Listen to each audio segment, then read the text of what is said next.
So we've got a really great panel today. In fact, I had a hard time whittling down the questions for this group, so hopefully I don't go too fast. Marissa Kowchevski is an investigative reporter for the Indianapolis Star. She handles investigations relating to social service issues, including child abuse, neglect, poverty, elder abuse, human trafficking, domestic violence, and access to mental health services. In 2016, she and her colleagues launched an investigation into USA Gymnastics that revealed top officials at the sport's national governing body failed to report many allegations of sexual abuse by coaches and showed how predators exploited a lax culture to prey on children. As a result of the series, more than 250 women came forward with allegations of sexual abuse against longtime physician Larry Nasser, who was convicted of criminal charges and sent to prison. She's earned more than 40 journalism awards, including Indiana Journalist of the Year, IRE's Tom Renner Award, and a Sigma Delta Chi Award in Public Service. Please welcome Marissa.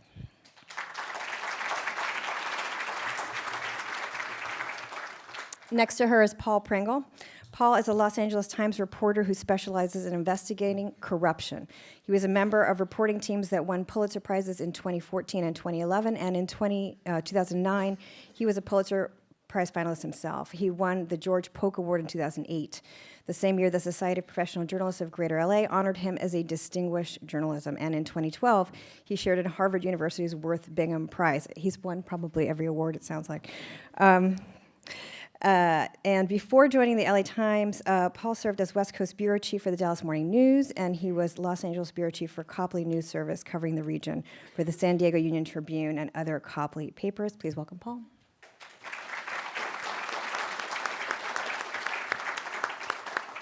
Nina Martin covers sex and gender issues for ProPublica. Her Lost Mothers Project, examining maternal deaths and near deaths in the U.S. in partnership with NPR, has been honored with a George Polk Award and the 2018 Goldsmith Award for investigative reporting. Before joining ProPublica in 2013, she held staff positions at a number of publications, including San Francisco Magazine, Health Magazine, The Washington Post, the International Herald Tribune, and Baby Center, where she was founding editor of the print magazine. She's based in Berkeley. Welcome, Nina.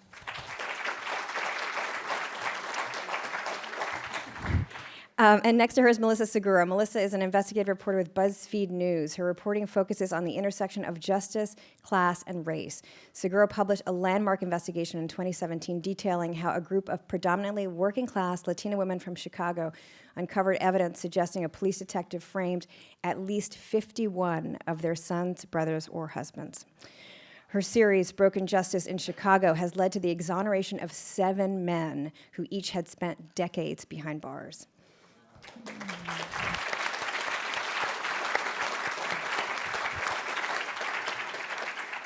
And she too won the George Polk Award in 2018.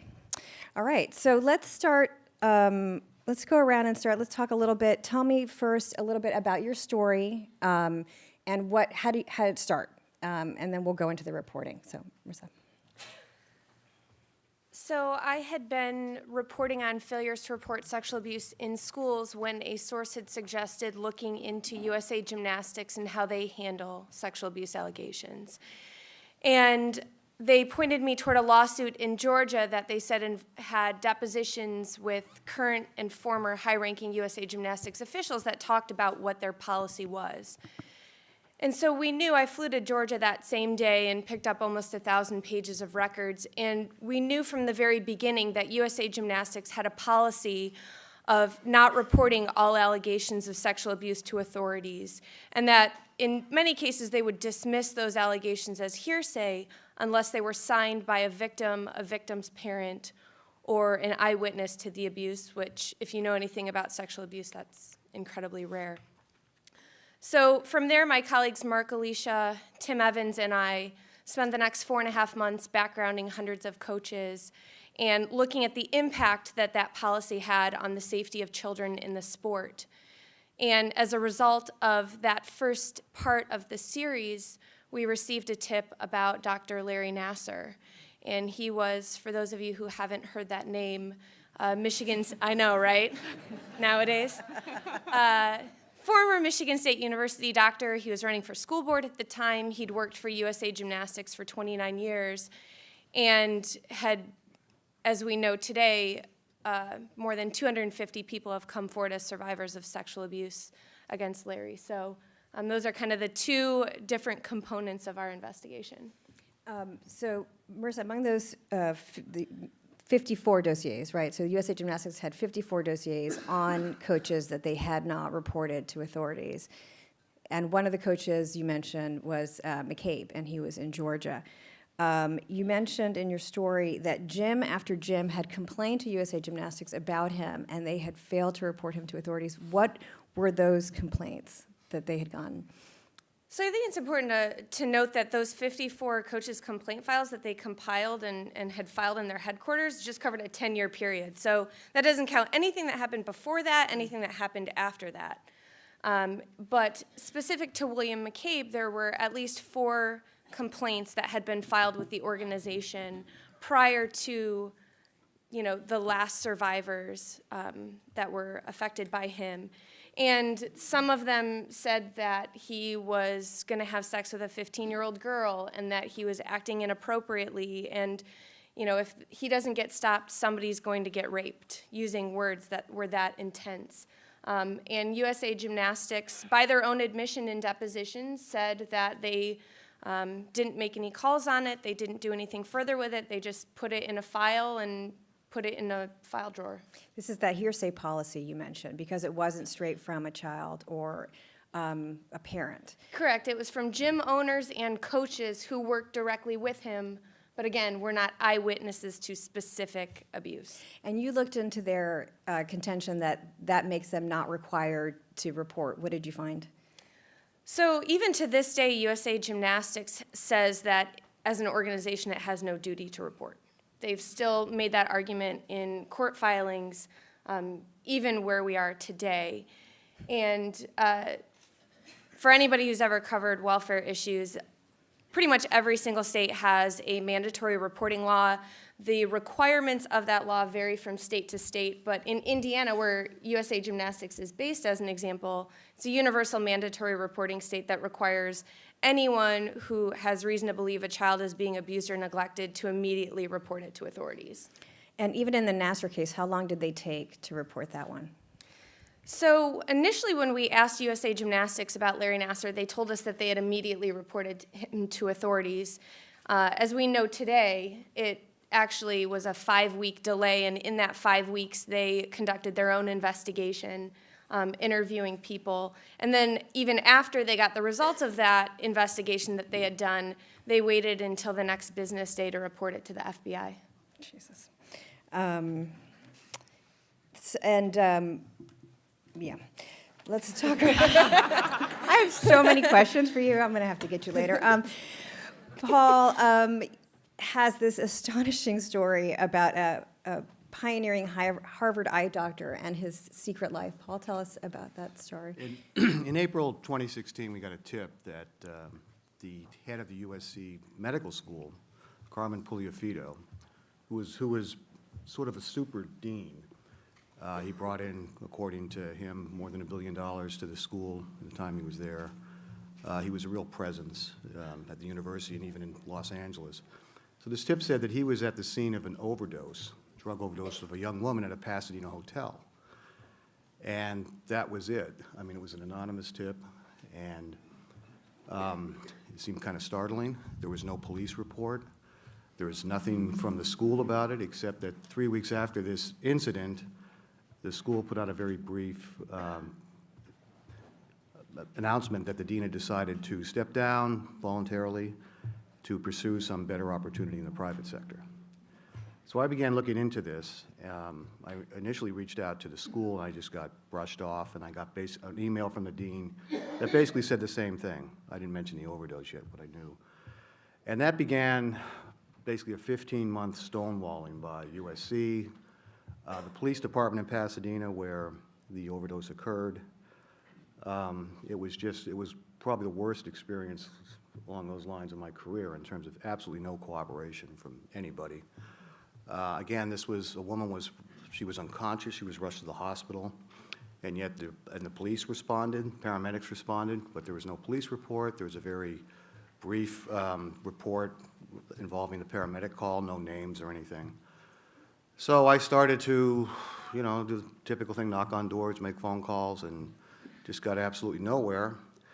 And eventually, after a period of several months, I was able to get to some people behind the scenes who applied a little bit of pressure, and I finally got the police department to create a police report, 3 months after the incident.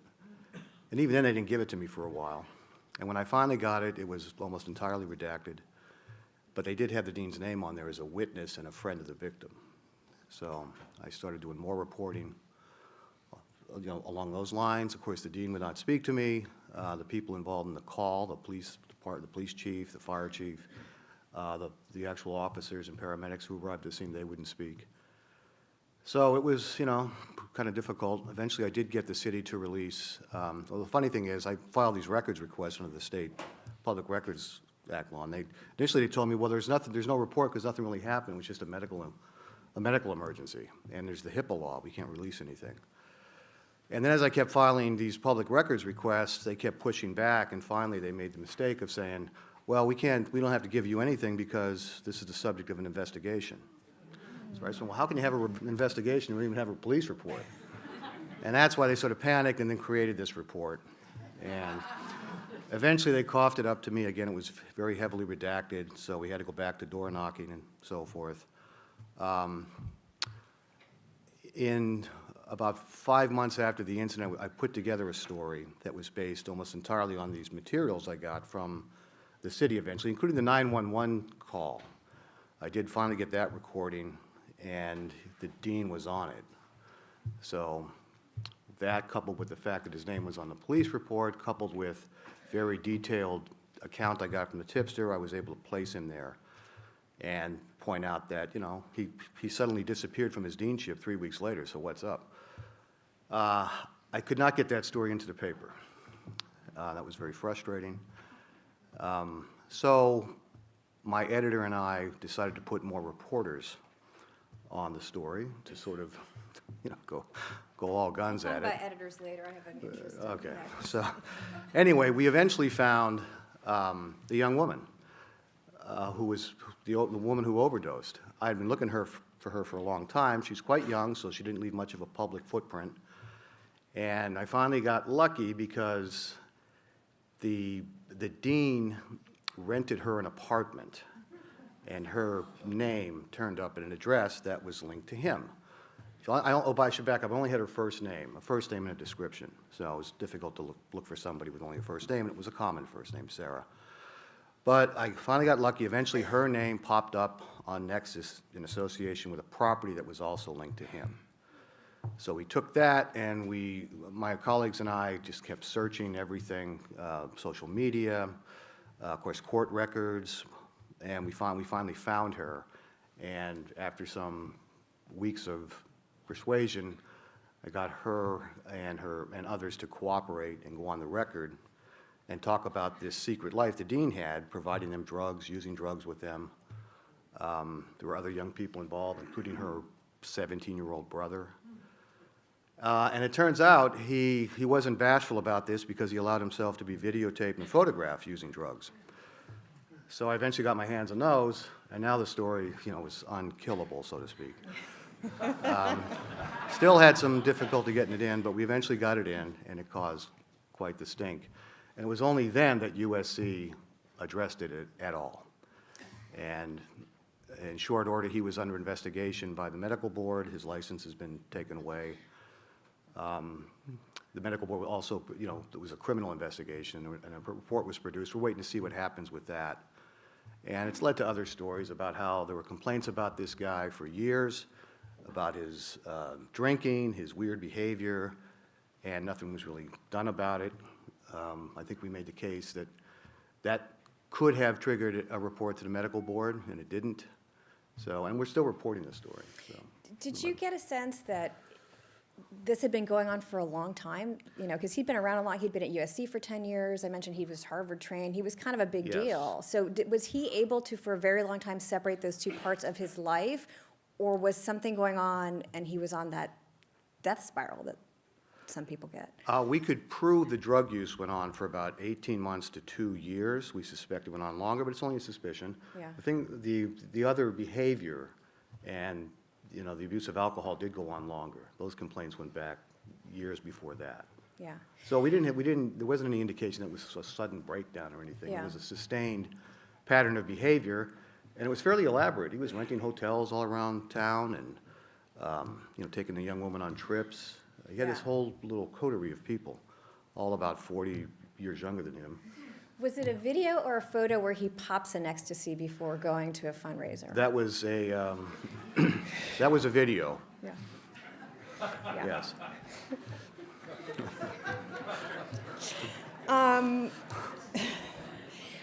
Nina, let's talk about Point your out, story. you know, it's an incredible behavior, and it is, but he was an eye surgeon. Yeah. And the medical board report showed, and we were told this, we didn't get it into print, that he was doing drugs on days that he was seeing patients. Yeah. I mean, this was a, But no patient complaints, as far as I remember reading, which was interesting. well, that's what we're told, yeah. I mean, Yeah. that stuff is very hard to get our hands on. But that's Yeah. what the school said, there were no patient complaints. Yeah. Nina, let's talk about your story. My story is a series of stories, Lost Mothers, we call this project.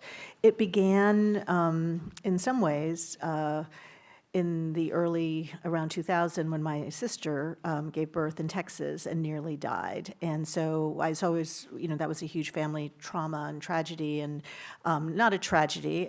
Thankfully, she ended up being okay and her baby was okay. But the thing that always sort of stuck with me was that her doctors and nurses didn't really know what happened, and they weren't that interested in helping us understand what happened. The main thing they were interested in telling us, and especially my sister and her husband, who was a malpractice lawyer, was that what had happened to her was incredibly rare. It was a fluke. Nothing could have prevented it. It never happened to anybody else. And she should be happy that she was recovered and her baby was fine and move on. So we did. The rest of us did, my sister less so. I was at the time, at that stage of my career, I'd done a lot of work for women's magazines. I've been in the Bay Area for a long time, and any women's magazine that's come through here, I've worked for it. A couple of them were pregnancy-related magazines, and so I was really familiar with including Baby Center, as we mentioned. And so I was really familiar with, you know, pregnancy, women's health, maternal health. And when I came to ProPublica, I started going to a lot of conferences. And at these conferences, I was hearing things that surprised me about, you know, C-section rates were not at all what I was expecting, and where they were, you know, much more common in places that were surprising to me. There were complications that I'd never heard of. There was a lot happening in the area of women's health, clearly, that was not making it into the popular women's press in particular, and was surprising to me. And so I thought, okay, well, I'd like to look into that. At the same time, there was a couple of years before I joined ProPublica, Amnesty International had published a report about maternal mortality in the U.S., saying that the rates in the U.S. were rising at a time that they were falling in other developed countries. It was a really big, really major report that generated a lot of stories about the report and very little journalism, in-depth journalism. So we decided, there was a lot of people at ProPublica who were interested in this topic of what happens to these mothers and who they are, and so we decided there to basically go big and see what we could find. One of the very first things we did was talk to experts, right? There were a lot of maternal health experts in the area who'd been aware, thanks to that Amnesty International report and before then, that there was a huge problem in the U.S. The number of deaths was not, though, while the maternal mortality was certainly dramatic, the actual number of deaths wasn't that high. What was really high were the number of what they call near misses or near deaths, severe maternal morbidity. Over 50,000 women a year came really close to dying, as my sister had, and that was striking to me. Clearly, she was not alone. So we sort of began this project thinking that we were going to do a project about the going big part was going to be looking at severe maternal morbidity, since that's where the numbers were. And we began the project by doing something that I've never really had the luxury of doing. It turned out to be incredibly important for this project, which was, talking to a lot of experts, getting all those records and reports and everything that was written, but also deciding that I was going to talk to women. Because one of the very first things I learned when I talked to the experts was that, the data was really bad, and we've seen that just in the last day. There's been all these reports about how bad the Texas data was, so the data was really bad. But the worst data was what they called qualitative data. They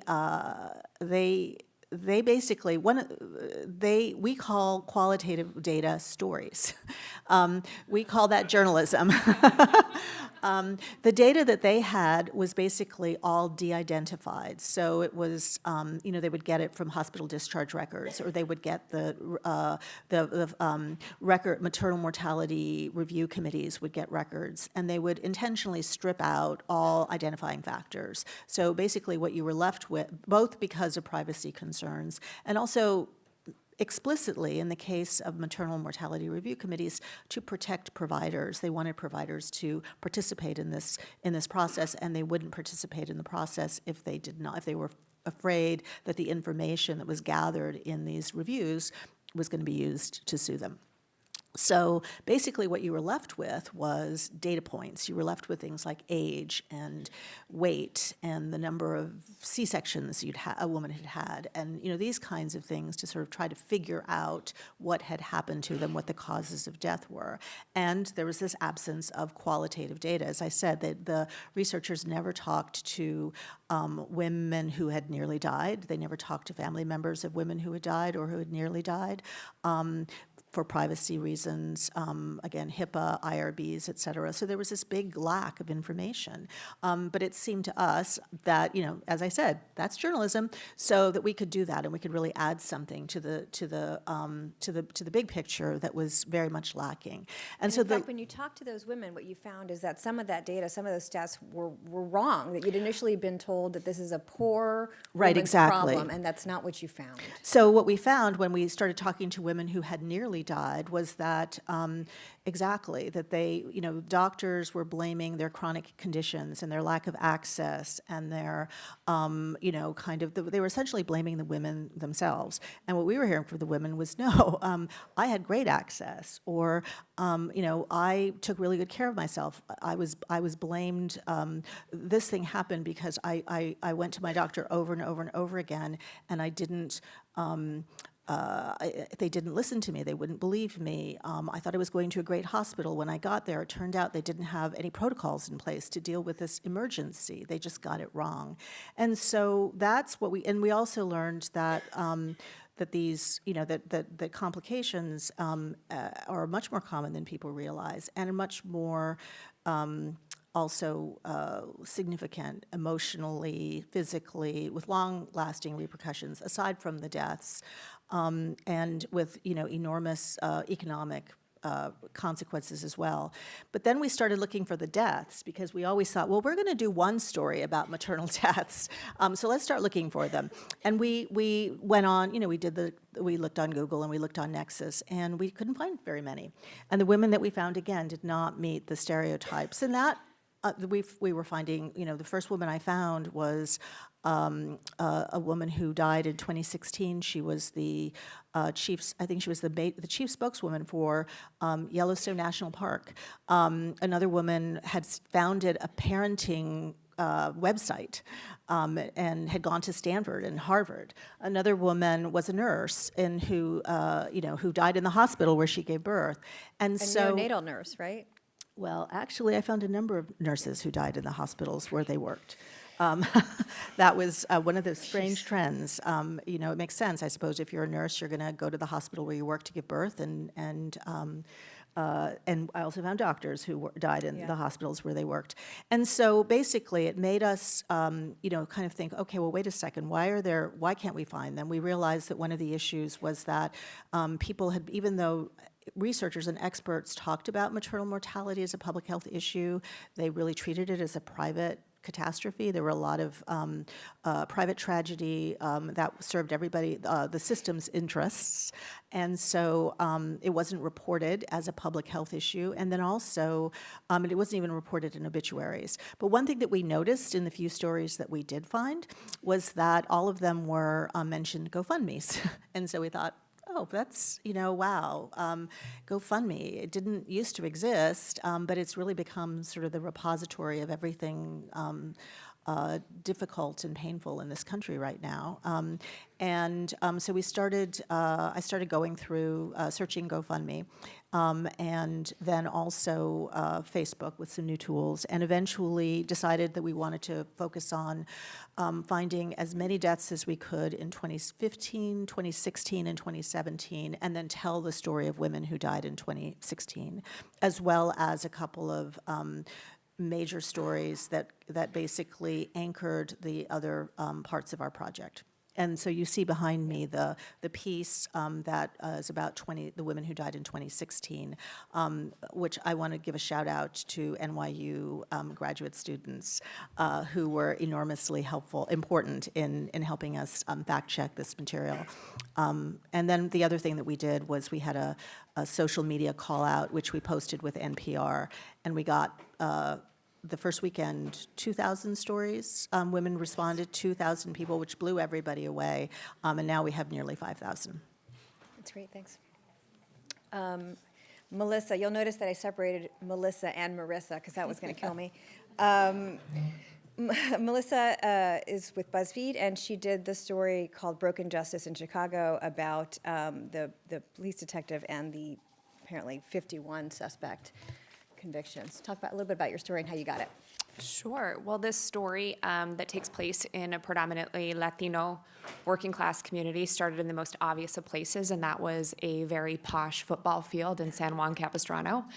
I was a sports reporter at Sports Illustrated for about 12 years prior to joining BuzzFeed, and I was working on a story about an NFL prospect, or somebody who would have been an NFL prospect had it not been for a wrongful conviction for a rape.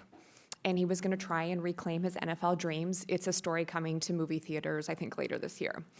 And I was speaking with the attorney, and the attorney happened to mention, well, I'm working on this case for free. It's on my own time. It's on my own dime back in Chicago. So he was leaving his house in San Diego and frequently flying to Chicago. He said, I've been doing it for 20 years. And that stuck with me. I'm like, that's not a hobby. Who does something for 20 years like that? And like many journalists, I wrote the story. It was a nice little piece about this NFL prospect, trying to reclaim his dreams. But I couldn't get rid of that question: what in the world would motivate somebody to work on a case for 20 years? And then, like many journalists and our colleagues who we know, I was laid off in 2014, and so I was going to do what everybody who doesn't know what they want to do with their life does, and I was going to go to law school. And so as I was preparing, I had my LSAT, I'd submitted my applications, and now I was in a holding process. And while I was at a traffic light, don't tell anybody, I was scrolling through Twitter. You've done it too, that's why you're laughing. And I noticed that there was a posting from BuzzFeed News that they were looking to start a diversity fellowship, because if you haven't noticed, investigative journalism is overwhelmingly white and male. And because I am neither of those, I thought, well, I can do that for a year. And so I thought, well, about this attorney and about this project that he had been working on this case that he'd been working on for 20 years. So I thought, okay, so I asked him for the case file. I put together like a nice, neat little, I'm going to investigate this one case that he believes is a wrongful conviction. And the joke was on me, of course, because the detective at the heart of this case was a man by the name of Ronaldo Guevara. And I wish I could say it was some feat of like magical investigative journalism, but instead what it was is I punched his name into Google, and I saw a couple of stories, the first of which was I think it was 2008, and there was a record jury verdict that was awarded to a man by the name of Juan Johnson, who had claimed that Detective Guevara had framed him. And then I found like another like super old school posting from a union website, like a message board actually. It was super like 2000 Yahoo style message board that said, Ronaldo Guevara framed I think it was my cousin. And I just went, okay, what's going on here? And the next thing I knew, I thought, I need to look at this detective and I need to see what else is there. And at that particular time, Northwestern Center on Wrongful Convictions was already working on litigation, forming the basis of what would be called a pattern and practice lawsuit. And they had collected, I think it was 38 cases at the time, and I realized that my story was no longer about one particular wrongful conviction. However, I ended up reading through case files for about 4 months, and then I went to Chicago, and I ended up knocking on the doors of gang members and that type of thing, and ended up finding an additional, at this point, like unofficially, I have at least like 70 cases.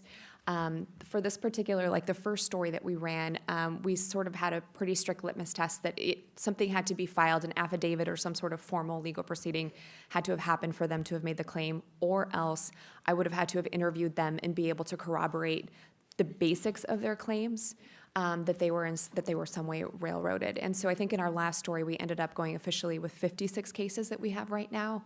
And since publication of this story, 8 have been exonerated. So we're very excited about that, and dozens more are under review.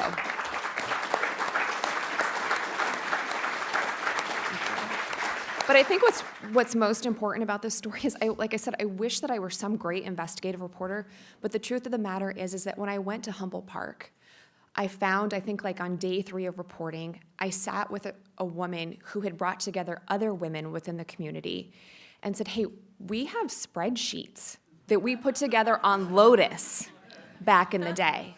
They had gone to every single police board meeting, there are people from Chicago here who can tell you how many incarnations of police accountability boards there are.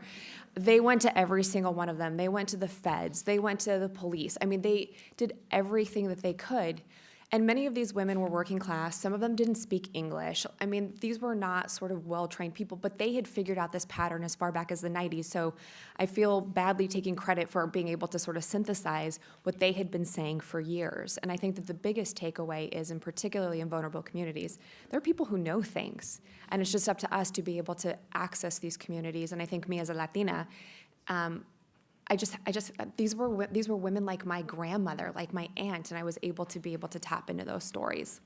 I think you're underselling your reporting a little bit. No, but these women really were heroic. And so they deserve the credit there. So in your story, you mentioned that Guevara had 5 times the number of complaints against him as other officers. You mentioned that they started in the 80s, and there were some particularly choice cases that you mentioned. Talk about those complaints from the 80s, the teenagers, honor students. Maybe I've read your story more recently than you have. Oh, yeah. Okay, so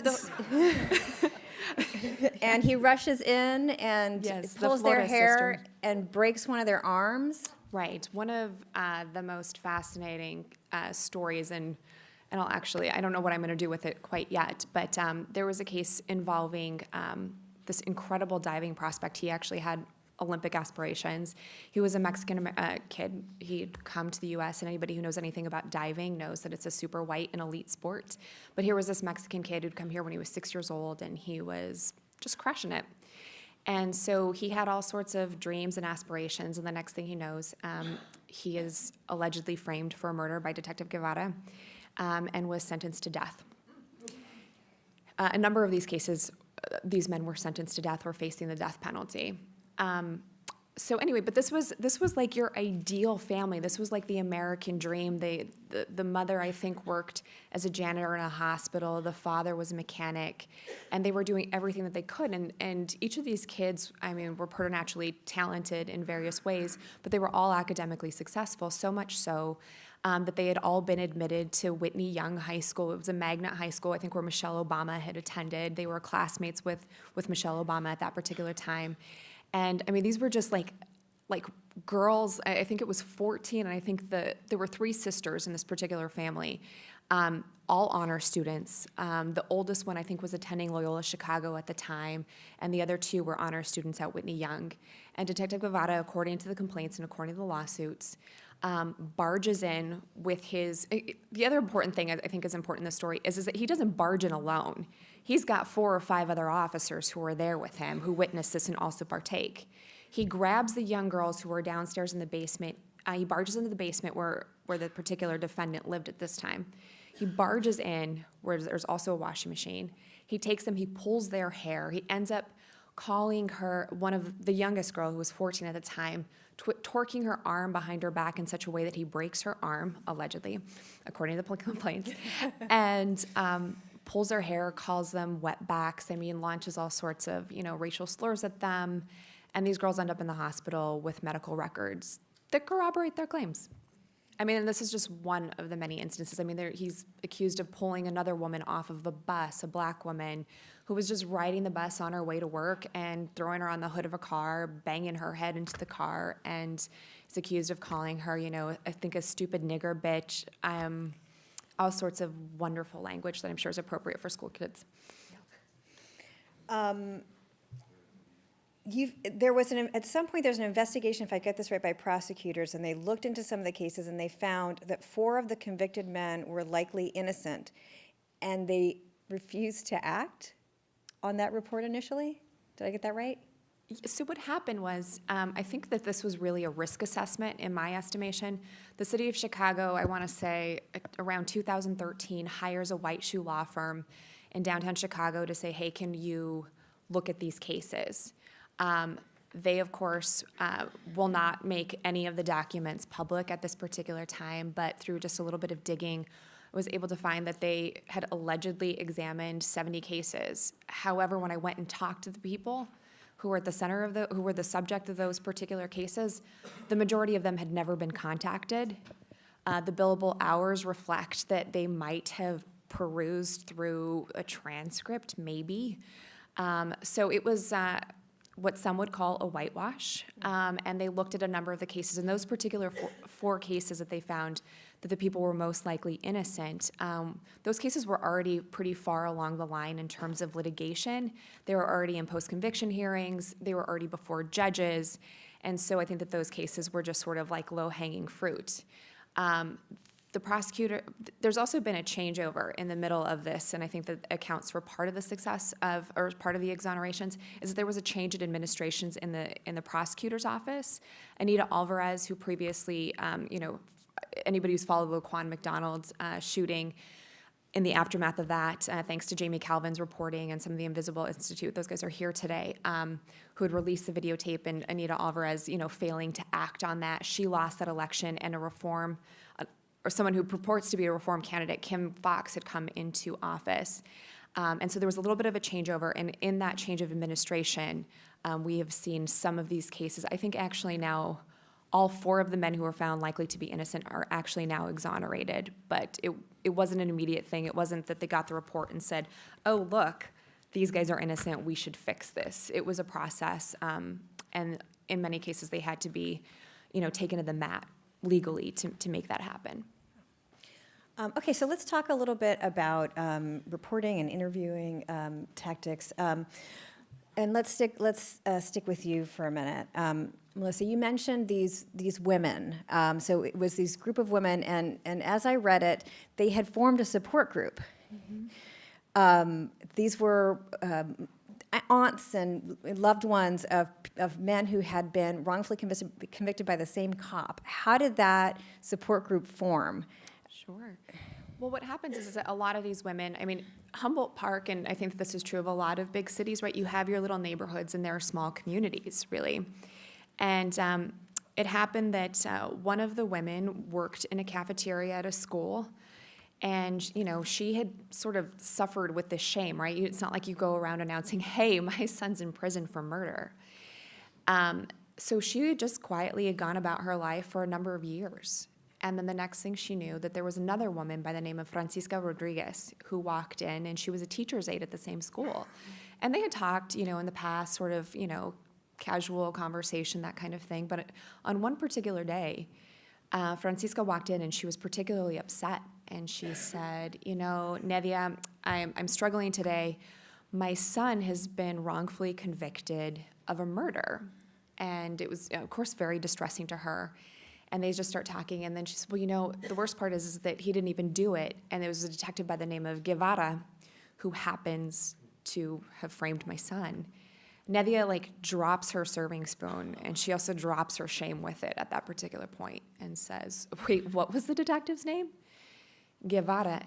and she just, her world stopped spinning at that particular moment. And these two women happened to meet and say, hey, you know, we're both really suffering. Why don't we just get together for coffee and see what we can do? So Francisco eventually invites Nevia over, and they meet. Well, at the same time, of course, they're taking phone calls from their loved ones in prison.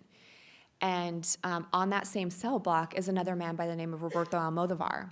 Now, Almodovar comes from a little bit of a broken family, and his aunts were really his support system. They were the ones who had sold everything they had to be able to try and fund his legal defense.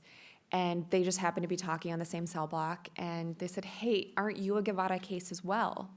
And so then that message gets back home, and then they end up, Francisca and Nevia, who'd both met in the cafeteria, end up inviting the Almodovar aunts. So it ends up being these three families to begin this whole process. And once they realized that night, I mean, they really had no idea that this was actually the common thread. They were just there to support each other. But then they walked away being like, this cannot, maybe it's a coincidence, but we don't know. And I think with a couple other meetings, I mean, people started spreading the word on the cell blocks. They ended up eventually sending flyers to the prison saying, hey, if you or a loved one had any association with Detective Guevara, we're having these informal support meetings. And then I think maybe about 6 or 7 months later, they end up starting to actually formalize their findings in the Lotus spreadsheet. When you interviewed them, you're interviewing people who want you to tell the story. And so as a reporter, how do you go through that? And, how do you fact check them in your own way of doing that? Well, fortunately, in something like this, the legal proceedings were such that, like, obviously the facts of the case you were able to analyze, and just basic reporting. But the women were highly sophisticated, quite honestly. They kept logs of their meetings. They kept copies of their flyers. I mean, they brought out boxes. Like, my back porch right now is filled with their materials. I mean, they had photo books of them, like, making pasteles to fundraise. They would sell bottled water on corners, and they'd have pictures of themselves. So, I mean, once you get enough of these data points, you're able to triangulate. And fortunately, they were pretty good stewards of their own records. So, Paul, you had a different situation. You were trying to get a woman who had OD'd, whose boyfriend was a famous doctor, to talk to you about what happened that night, to implicate herself as a drug user in the press. How did you do that? Well, first I had to find her, and that, again, she had a common, even when we got her last name, it was a common last name. And again, with the help of my colleagues, we tracked her to a rehab center. And so we went out to the rehab center, and we were thrown out and not allowed to speak to her. So I eventually got to people who were close to her, friends and relatives, and I can't really name all of them. And it's a matter of they also wanted her away from this dean who was still in her life. And they had made some efforts on their own to try to make that happen and didn't have any luck.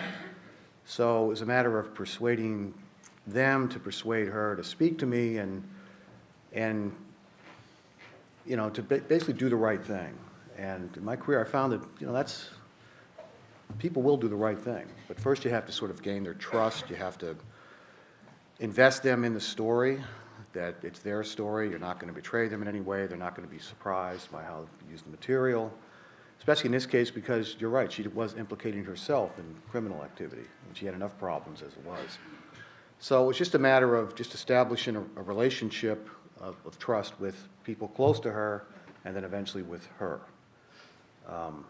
You still must have been so stoked when she finally agreed to talk to you. That doesn't happen all the time. No, it doesn't. And again, then eventually getting my hands on these images. Yeah. That's like the old joke, gee, it's not like we had it on videotape. Well, we did have it on videotape. So yeah, that was a big get. That was delightful. Melissa and then Nina talk, because everyone in this group was talking to really vulnerable people. How did what are some tactics or techniques that you use when you talk to the vulnerable, and how do you put them at ease? Because again, these are very personal stories that they're telling, and I'm sure you both ran into roadblocks. For me, the problem at the beginning, for us, the problem at the beginning was that we were reaching out to people who didn't really understand what we were doing.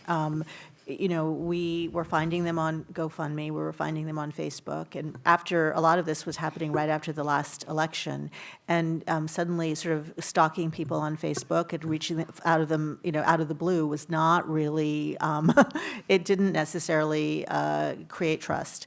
And also, we were trying to explain what we were doing, but we didn't really have a template for what we were doing because it hadn't been done yet. So it took a lot of effort. I mean, we had to find people, we had to track them down, we had to get their phone numbers. There was a lot of sort of basic reporting that a bunch of us ended up doing. We encountered including students, we had the grad students at NYU, we had people on staff. We were also, had a problem because a lot of the people we were looking at people around the country, and so we were contacting them on the phone, and people don't have phones, and they don't answer their phones if they do have them. So one of the things that we ended up doing was the call out that I'd mentioned. We realized that it would probably be really good to have, we wanted this anyways, but that to be able to reach out to people who had responded to us first. Obviously, that was really important. And then we found, we worked with maternal health agents, advocacy groups, and found, and ended up finding two stories. All of these things really happened right around the same time. We found a woman in New Jersey, another nurse, who, this one was a NICU nurse named Lauren Blumstein, who had died at the hospital where she worked, and her case was pretty egregious in many ways, but it had happened in 2011, so it was recent enough to be of interest to us, and also to have reports. And the other thing that turned out to be amazing for us was that her husband was a doctor, and he had been in the, so we had he'd been there the whole time. We had somebody who understood the process, and that was really important. And so we were able to tell her story in great depth, and that showed people what we were trying to do. At exactly the same, really, literally exactly the same time, we found on GoFundMe a woman who had died in 2017, who when we found her, we couldn't really believe that we'd found her. And she was a CDC researcher a Black CDC researcher who studied racial disparities and who died 3 weeks postpartum. And so literally the day that we launched our call out, I was on the way to Georgia to go to her funeral. And we were able to do that because we'd been checking through GoFundMe.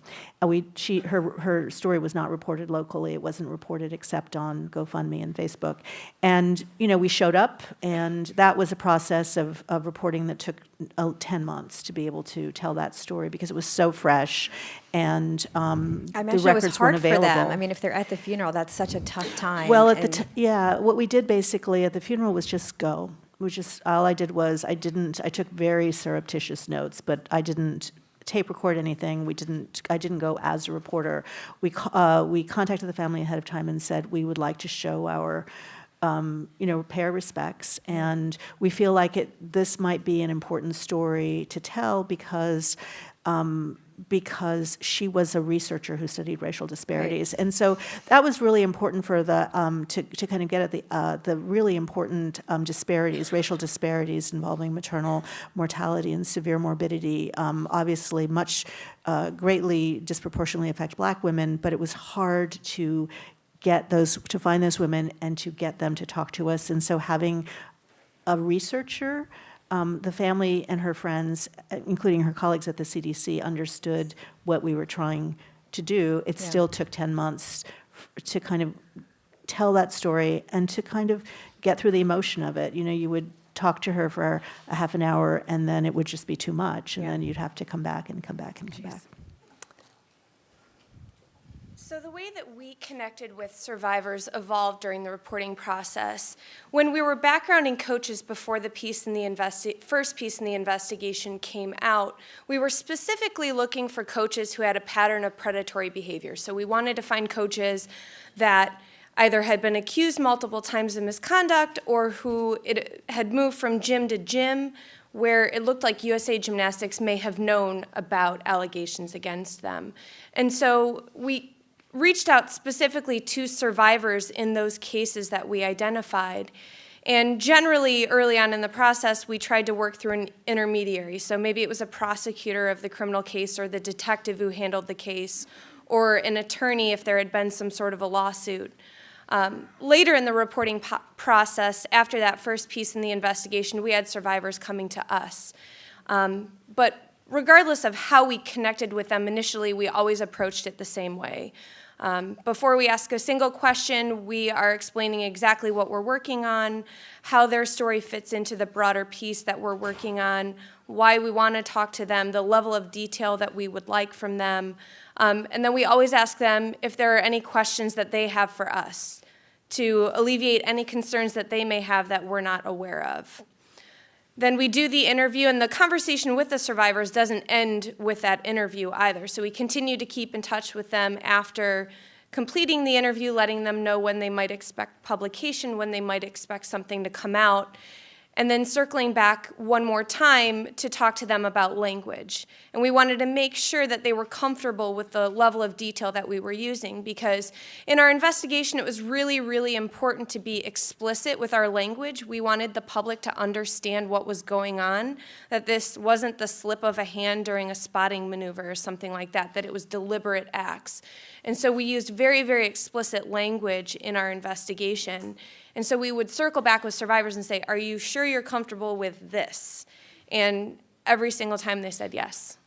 How many people did you reach out to, and how many ultimately talked to you? Almost everyone that we contacted before the first piece came out said yes. Wow. Yeah. That's remarkable.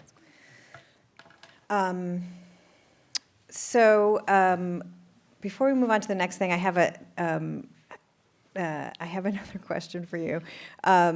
You talked a little bit about going to Georgia and the first case that started it all, and getting some records there. And you mentioned in the pre-interview with Kristen that you got that you get this, you run in there and you get this file, and it's this very exciting, TV moment, and you get to your car and you decide to call your source. Mm-hmm. And your source tells you, and you walk through everything that you had, and your source tells you that's not everything. So what was missing, and what gave you that sense to go in? Because you went in and finished it with 5 minutes to go before the courthouse closed, and fully worried that they were going to start stealing stuff on you. So what made you have that feeling? So kind of a bit of the backstory on that. When I'd gotten the initial tip about USA Gymnastics, there was a sense of urgency because I had been told that records in the case might be sealed, and so I needed to get them quickly. And as we try to do as journalists, the cheap way first, I was trying to get them every way I could without leaving the state of Indiana, which was unsuccessful. It was in Effingham County, which is in the middle, can I say in the middle of effing nowhere? Is that allowed? But they did not accept credit cards over the phone. They didn't accept really anything that would have been timely, so I ended up having to fly to Georgia that same day. And so I had already, invested company resources, not really being completely sure what I was going to get. So I went in there, I picked up almost 400 pages of records, and I went out to the car and I started flipping through them to see what the heck I just paid for. And I called the source and I said, do I have everything? Because I had asked when I walked into the courthouse for the entire file. And it turns out that, to answer your question, I had pretty much nothing that was really super important that I needed. So he said, well, do you have this? And I'm like, no. Do you have this? No. Go fish. Yeah, exactly. So I went back into the courthouse and I said, hey, I don't think you gave me everything. I'm told that there are documents missing. And they said, oh, well, we gave you everything that was in the file, but maybe there's some stuff in judges' chambers. But he's at lunch right now, so, we can check later. I had a drop dead of 2:30 in the afternoon because I had to drive 4 hours back to Atlanta to make my flight. So I very kindly was stalking them for the next few hours, checking in by phone and walking back into the courthouse to see if the records, if they'd been able to check with the judge. And I ended up getting about 500 and some more pages of records within 5 minutes of having my drop dead have to leave to make my flight. And those ended up being the most significant records, which were, you know, depositions with officials in which they said, you know, you got this allegation, what did you do with it? Nothing. Did you make a phone call? No. I just put it in a file folder. So that ended up being the most significant stuff, and thankfully You're so glad you was able- asked. Yeah. It would have been really awkward being back in Indiana if I didn't have that stuff. Got to go back to Georgia. Yeah. Let's talk a little bit about bulletproofing. Melissa and then Paul, both of you sent detailed letters to your targets detailing every point of the story that you were going to publish. There's an art to this, because obviously you wanted them to talk to you. You wanted the cop to talk to you. You wanted the dean to talk to you. And so at what point did you decide that that wasn't going to happen and that this was your last chance and that you were going to spell everything out to them? And the other question is, were you actually expecting an answer? The what we call the no surprises letter at BuzzFeed News went out very close to publication. I think we gave them like I don't remember, in some cases like a 48 to like 36-hour window. Most of the time I was sending them via FedEx or something that was trackable. So we're able to see, or else like, you know, to email addresses that we knew that were working. And a lot of times I was sending to email, to their wife's work address, to their work address, to their home address, to anything that I possibly could think of as a means to reach them. And again, these were detailed letters, like point by point, that I would go through the story and make sure that every possible allegation was addressed. But those only went out after months and months of trying to get these people in person. I would doorstep people, particularly Chicago police are not exactly known for being warm and fuzzy to reporters, but that didn't mean that I didn't spend, 27 days out in front of their house, like eating power bars and with a side of combos, like trying to get them to talk to me. So these are really like, this is a method of last resort. But what we do find is sometimes is that when people see the allegations in black and white, they'll think, wait, that's not exactly right, and they want to call you and tell you why. So they can be successful. In several of these instances, they weren't, particularly with me, but with city agencies, once they actually saw the allegations and what we'd written, and they're like, for a long time, they're like, what is a BuzzFeed? And so, but the letters and being able to say, hey, we have this, and this, actually were able to open up those doors. But again, it was a method of last resort, and a lot of times, also, if I knew that I was dealing with an adversarial source, and this is going to be the very last time that I have the opportunity to knock on their door, I would have that letter in my bag or in my hand to be able to hand to them, to be able to be sure that they received it. Paul? Well, I reached out repeatedly in person, on the phone, and sending emails, and incrementally laid out what I knew, with some limits to protect sources and so forth. Toward the end, I sent USC even the 911 tape with the guy's voice on it. I went to the president's house after he wouldn't acknowledge, USC wouldn't even acknowledge receiving my emails. I mean, I would say, can you at least tell me you got it, so I can say you declined to comment or whatever. They wouldn't even do that. It's like they just hoped the whole thing would go away.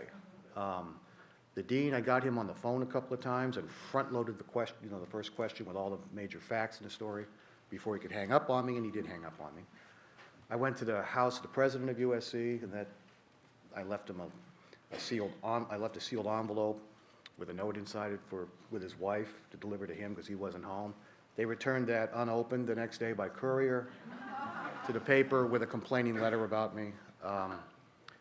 So there's a point where you just run the story. Yeah. They didn't seem to think the story, would happen. I'm just guessing at that, but they had many opportunities to address everything that we found, and they just chose not to. Yeah. I want to leave time for audience questions.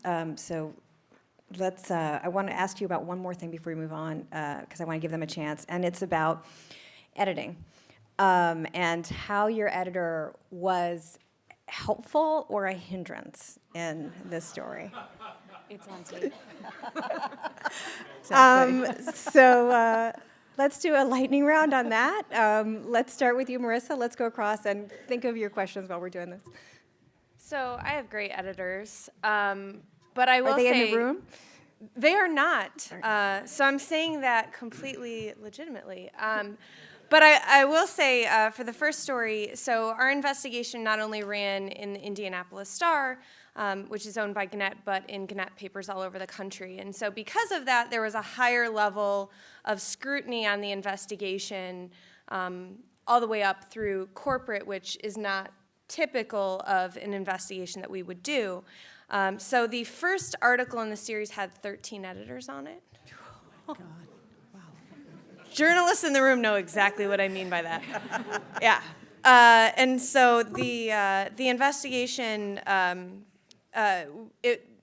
depending on what level in that editing chain it was either a narrative lead or a straight news lead, depending on which level you were at. So, yeah. Paul? Well, I had the support of my immediate editor from the beginning. I'm limited in what I could say about what happened above his level.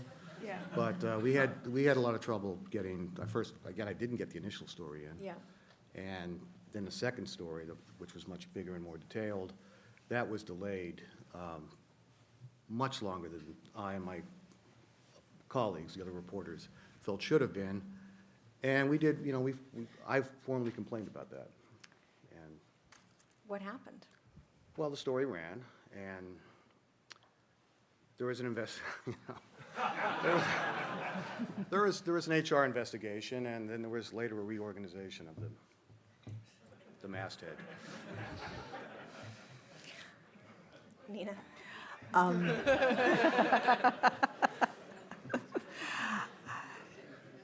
So I changed editors, or I went for the first part of my project. I didn't actually have an editor. I was working with our managing editor, Robin, kind of informally, but I didn't get an editor till I was about 6 months into the project. And when he came in, he was actually one of the people who said, no, wait a second, yeah, maternal near misses, that's interesting, but these deaths.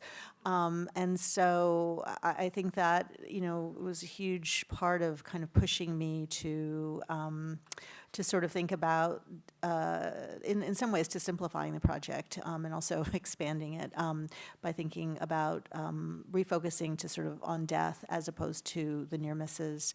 And also this amazing thing that's never happened to me before, where I would cut things because I couldn't believe that anybody was going to read a 9,000-word story. And he would put them back, say, no, that detail was so great. And so there was a lot of No editor has battling. ever done that. I What know, are you talking about? ever. I know. And there was so much battling at the end because I was really thinking, this story does not need to be this long and no one's going to read it. And he insisted otherwise, and he was right. So, thank you, Dan. Yeah. And I'm not saying this just because I know it's video recorded, but my editors were amazing. So I worked, we have our top editor, Mark Schoofs, and then we have Ariel Kaminer, who I say is the Professor Higgins to my Eliza Doolittle, because otherwise, I would have a super gaudy story, and she just taught me the value of refinement. But really, it was Jessica Garrison, formerly of the Los Angeles Times, but now with BuzzFeed, who would be bolt up in the middle of the night and shoot me an email because she thought it's about something about scene or structure. I mean, she cared about the story as much as I do. And you can't ask for anything more than that. But I think what's most significant, what I had a hard time with, is the first time that I took a pass at writing this story, it was shit. I mean, it was just god-awful. And I think that there's a tendency for us to compare sort of our first drafts with other people's final drafts, and that's a really big mistake. It's very discouraging. And so what my editors actually had me do is, which was genius, is they had me stick to a very, very strict timeline, but they also told me, said, look, you're trying to talk about, more than 50 people. And I really did try to write all 50 people in there. Big mistake. And they said, okay, so these are the top 4 stories that we think are particularly interesting. And they had me write each one of them separately. So I ended up writing 60,000 words. Wow. In 3 months, yeah. It's amazing I don't have a drinking problem by now. But I said, hey guys, there's one more. There's one more story that I can't get out of my gut, and that's the story of Roberto Almodovar. And I wrote that one, and then as soon as the idea initially in breaking down the stories was that I would eventually braid them together. when Roberto's story came in, it was clear that that was the anchor. And so I give them credit for just having the patience, first of all, to just let me do my reporting and not bother me for the first maybe 8 months of the project. They just let me do my thing, and then they gave me so much guidance on the writing. And even though, you know, most of these words didn't appear in print, it was a very useful exercise. Was it Jessica who said to you at one point, you're going with what you've got, whether you like it or not? Yes. Well, actually, it was Mark who told me that a few months into the reporting, because if it were up to me, I'd still be like at the Cook County courthouse going through files, and they yanked me and said, "No, you're going." Good. All right. Audience questions? Raise your hand. There's a mic that's going to go around. Wait for the mic because it is being audio recorded. And please do have a question. State your name and who you work for. Holding up the brochure in the back. I don't think that gets captured, yeah.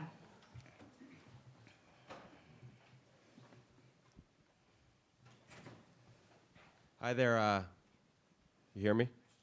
My name is Daniel Heimpel. I publisher for a news outlet called the Chronicle of Social Change. We're based in LA, so Paul, your story was obviously read avidly. I have taught and went to graduate school at USC, so I have no love lost for some assaults on USC. But you know, you mentioned that you had that they were really stonewalling you. And I'm just wondering how much that kind of propelled the intensity of your reporting, because it was very intense. Well, yeah, I guess in a way it does, because you're determined to get to the truth, and if you keep having a door slammed in your face, it just makes you more determined. You know, we would have pursued it anyway, but I can see where your question's coming from. Would have been a lot easier if they did cooperate a little bit. It would have been easier on them in the end in terms of what the story showed, but yeah, I mean, it's always very disappointing and frustrating and even angering when an institution like that just doesn't engage in any kind of transparency. It does sort of drive you forward. Who's next? Hands? Over there, blue shirt.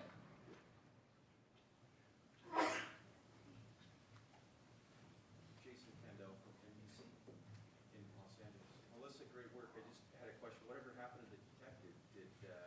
I know he retired, he got his pension. What else happens to a guy like that? He not only has one pension, he has two. Yes, he's still collecting it. He still makes probably more than most of us in the room just on pension alone. But nothing thus far. There was a particular case that the Cook County State's Attorney offered him immunity to testify truthfully. Instead, he took the stand and said, I don't remember. He was given a stack of documents and said, can you review these case files, please, at least to refresh your memory? He took them, literally kind of threw them up and said, I don't remember. So right now, the gravest danger that he's in because of the statute of limitations on many of these crimes, the greatest danger he's in is a perjury charge. And so far, there's no clear indication from the Cook County State's Attorney whether they will pursue such an action, but that's the most that he can face right now. But there are a handful of federal civil rights lawsuits pending against him in the city of Chicago.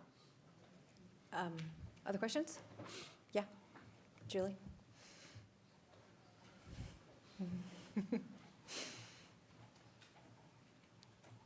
Hi, I'm Julie Marquis with Kaiser Health News. Melissa, I also have a question for you. I'm struck by the fact that there, you know, all you had to do was Google this guy to see that there were a number of cases that had come up over the years. This happened since the 1980s. And you also had groups of women who had organized around this guy. So my question is, what the heck was going on with the defense attorneys that they couldn't do the same thing? I mean, at least over time, you know, and did these cases go to cross-examination, or were all of these cases settled before trial with, you know, big threats to the families? It sounds like these families, some of them were very educated, and it's just hard for me to believe that a defense attorney wouldn't have investigated this to a certain point. Right. I'll say that in terms of formally educated, many of them, actually none of them would be like a classically educated person, which I think, again, just goes to the point of how heroic these women's efforts were. Yeah, I mean, I think that there is definitely a failing, and this is something that's of interest to me in particular, is that a lot of these families, the best that they could afford would be like a $10,000 private attorney. And anybody who's familiar with the court system knows that for a vigorous defense, to be able to hire experts and to be able to basically put on the kind of defense that you actually need, you're looking closer at $50,000. And these were resources that they just didn't have. And so in many instances, the families would pay these $10,000 fees, and then their attorneys would disappear on them. Or else public defenders who said, yeah, sure, but you're a gangbanger. You know, I mean, this is what happens, and this is how this type of predatory behavior is allowed to continue, is because the communities themselves are vulnerable. Nobody's going to believe them. What do you know? You clean hospital rooms afterward. I mean, what do you know? And I think that that's something as investigative reporters that we really have to pay attention to, that we're, and I know sometimes, like, some of these phone calls that I take, people be going, it'd be 90 minutes of me going, like, I get it, but I understand too, because nobody listened to them for so long. So if that's the least I could do, I'll take that call. Other questions? Over there, and then over here next. Oh, sorry. Oh, I'm Solomon Moore, independent journalist, former corporate journalist. So one thing I hear from all of you guys is this tension between opportunism and tenacity, and also though this point, and I think many of the people who've done journalism in the room have come to this as well, where your particular story starts to break way into systemic issues, like, for instance, the problem of underfunding of public defenders, or the problem of no reporting of sexual assault, or problems with cesareans, and it's a tension in journalism, right, between narrative and getting at systemic issues rather than just particular stories.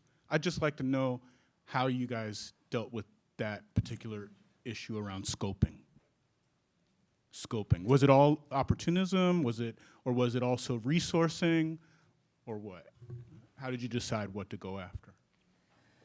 Well, in our case, people have written about sexual abuse in sports and all kinds of organizations for a very long time. And so what made our investigation different was that we, for the first time, showed that USA Gymnastics had a policy for how they handled those allegations. So we were coming at it from a systemic perspective from the very beginning, and building the case around that. And I think that, in the 2 years we've been working on this investigation, that some of the attention on the systemic issues has kind of taken a back burner to Larry Nasser because he was such a significant individual.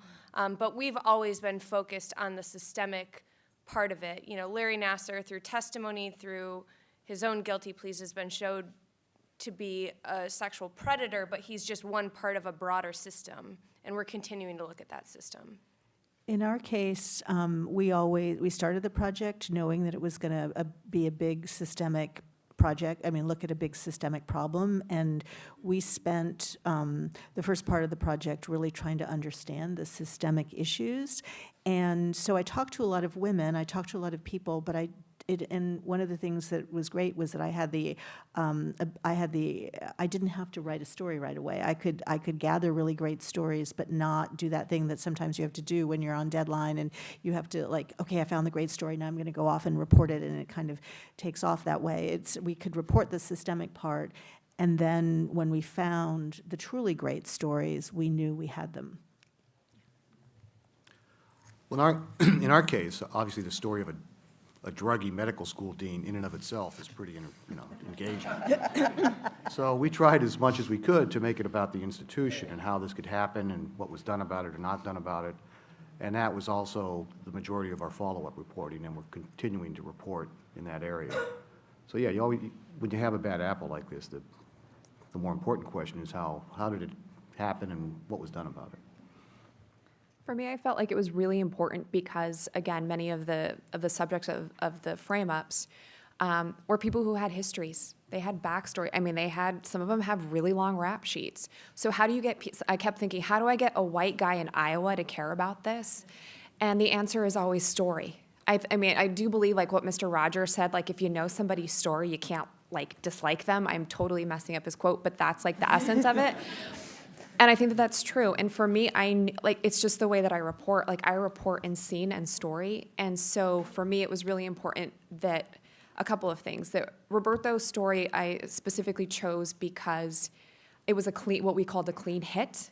It was something where the ambiguity of his innocence, like I personally didn't feel was in question. There were enough alibi witnesses. To me, it looked like it was a clear case of innocence. So that allowed us to be able to couch our story and really put the emphasis where it needed to be, and that was the behavior of the detective and the city and the institutions that failed to stop all of this.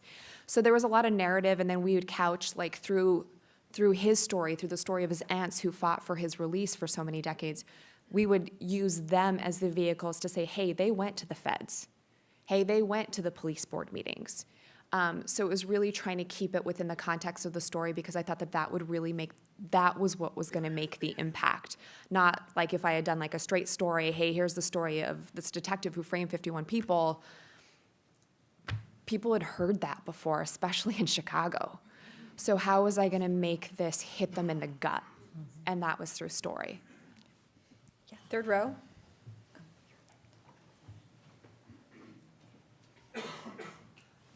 Oh, there are two mics. Hi, I'm Scott Zamos from CNBC. Paul, could you talk a little more in detail about the process of when your editor said you don't have a story, and then you staffed up and suddenly, you had a story? What was the turning point? And also, you were doing this probably yourself, and then you had a team. How did you convince the team to go forward? Because at some point they said, if it's not a story, how do we get the story? At what point did you think journalistically that there was definitely a story there? Well, I always thought there was a story there. I didn't agree with the decision not to publish the first story at all. And if the first story had been published, it would have very quickly led to the bigger story with all the other details, including the identity of the women. I know that because she and her relatives and friends said if they had seen that story, and they would have come forward. So there was never, among the reporters, there was never any question if there was a story here, just a matter of how big it got. And so after the decision to put more reporters on it was because when the top editor declined to publish the first story, my editor and I kept pushing back, well, what would it take to get it published? And we weren't satisfied with the answers we got, but it seemed to be that we needed to get some sort of acknowledgement from USC that these things happened, particularly that he was removed as dean because of the overdose. And USC was unwilling to do that. Well, again, as I said, they were unwilling to say anything. So we decided to quietly, within the newsroom, put these 4 more reporters on the story, initially just to reach out to everybody at USC. It's a big place. We want to reach out to all the administrators we might think would know something, other people in the medical school. And we didn't have any luck there, but in the process of doing that reporting, we had luck in other areas. Like, again, I eventually was able to, with the help of the tipster, find the women, and the fact that she turned up on a property record. When I was able to track down, when I got her name, I started looking for Sarah Warrens on Facebook, for example. And every time I found one who seemed to match the description, I'd send the tipster the photo. And it was it was maddening for a while because it looked like it was an exact match. I'd send a photo and he'd say, no, it's not her. And I'd say, you sure? It looks just like her.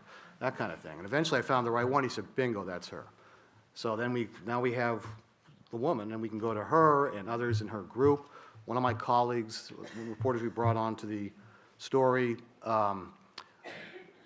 researched the dean in Venmo, which I never heard of, by the way, and found that he had a Venmo relationship with a drug dealer who was in county jail right down the street. That doesn't look good.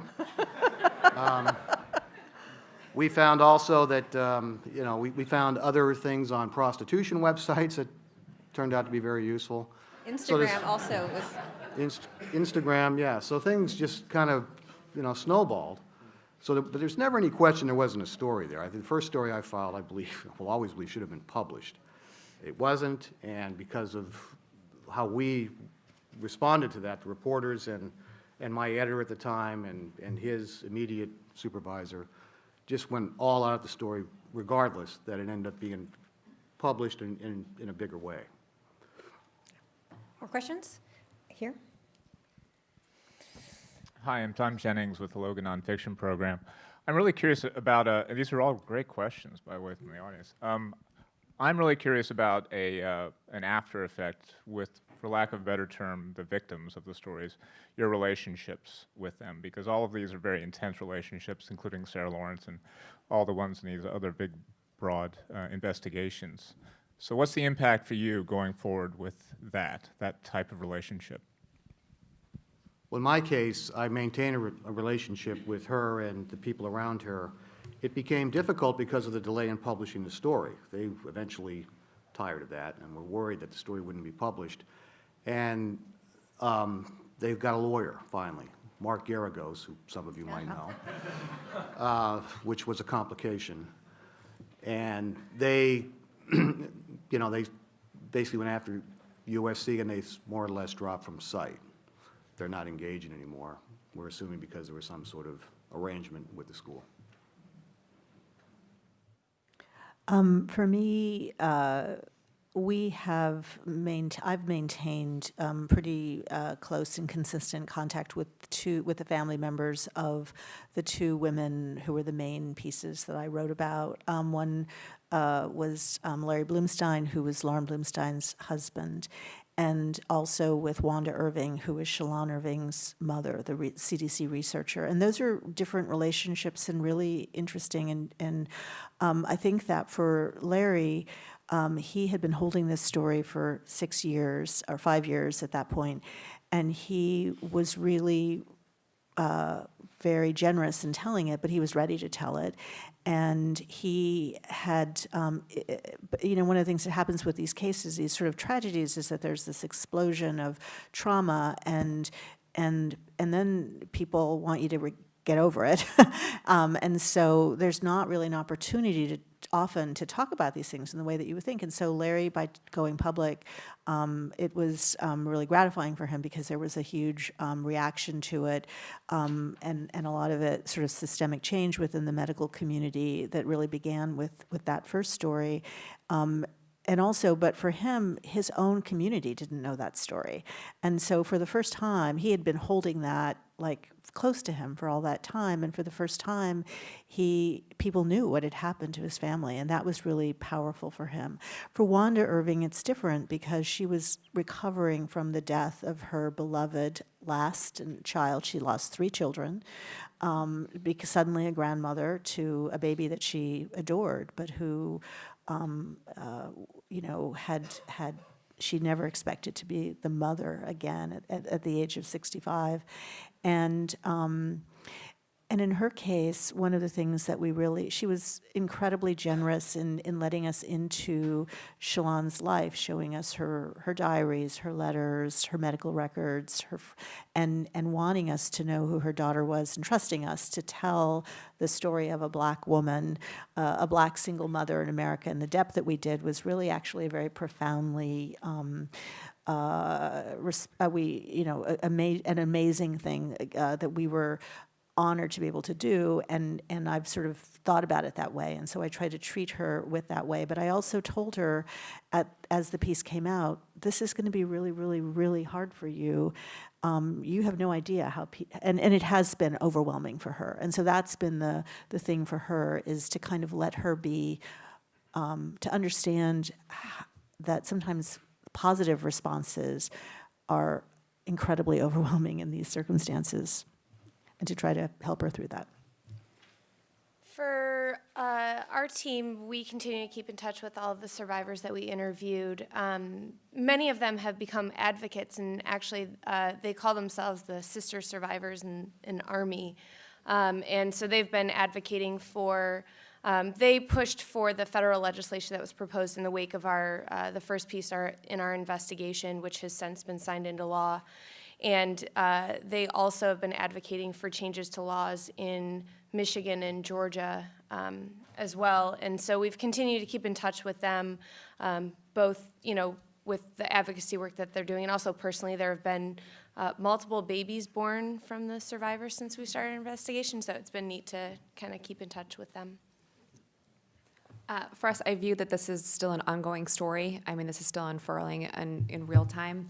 The Almodovar family, with whom I spent incalculable hours, I'm still in close contact with, as well as many of the other victims' families. Now they think that there's some sort of magic wand that I can write a story and their person will come home, which is not the case at all. But so I still maintain that relationship. And of course, I wrote a story about Almodovar 6 months after his release that I think is important, because what happens to these people after they come home is still part of the injustice. More questions? Sure, go ahead. I'm Monica with Mother Jones, and I'm curious. Can you wait? I'm sorry for the mic, just 1 minute. Oh, I can shout too. All right.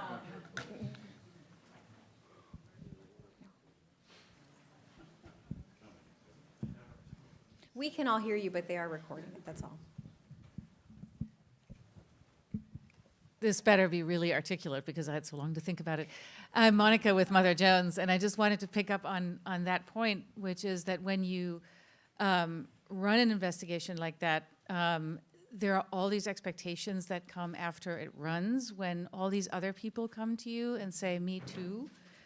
And at the same time, sometimes your editors or your publication or your audience might be like, okay, you've told me that story, you know. So how do you deal with that?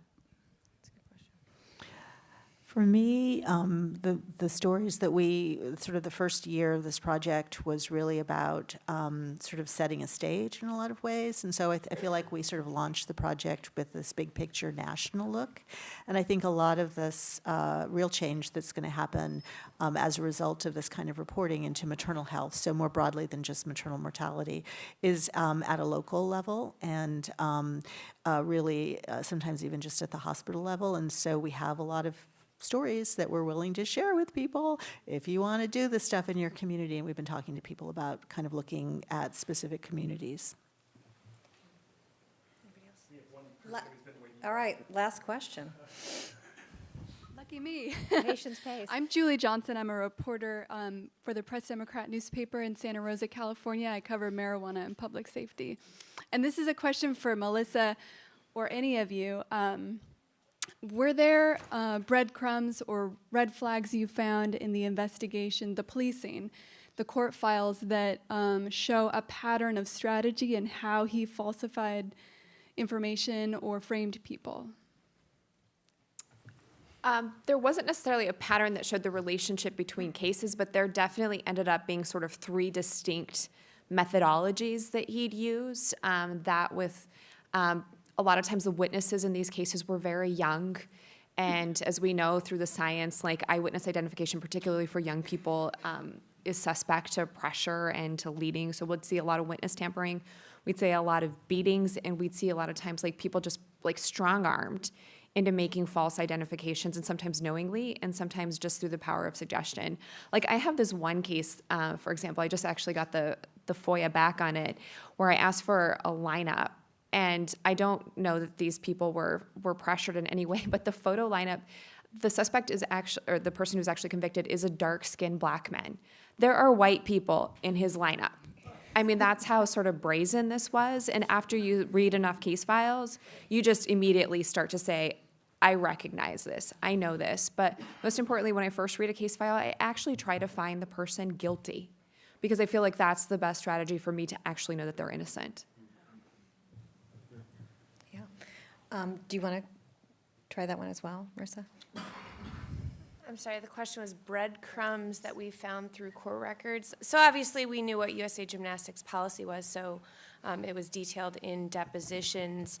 As far as Larry Nasser, when we got the first tip about him, it was just one of like 20 tips we'd gotten about other predatory individuals throughout the country that people wanted us to look into. It wasn't until we got 2 more reports about Larry from people all over the country that we decided to really focus our attention on investigating the allegations against him. So we had a survivor from Kentucky, one from New York, one from California, and we interviewed them, and we're very deliberate in keeping them separate to hear their stories independently and look into each of the cases individually.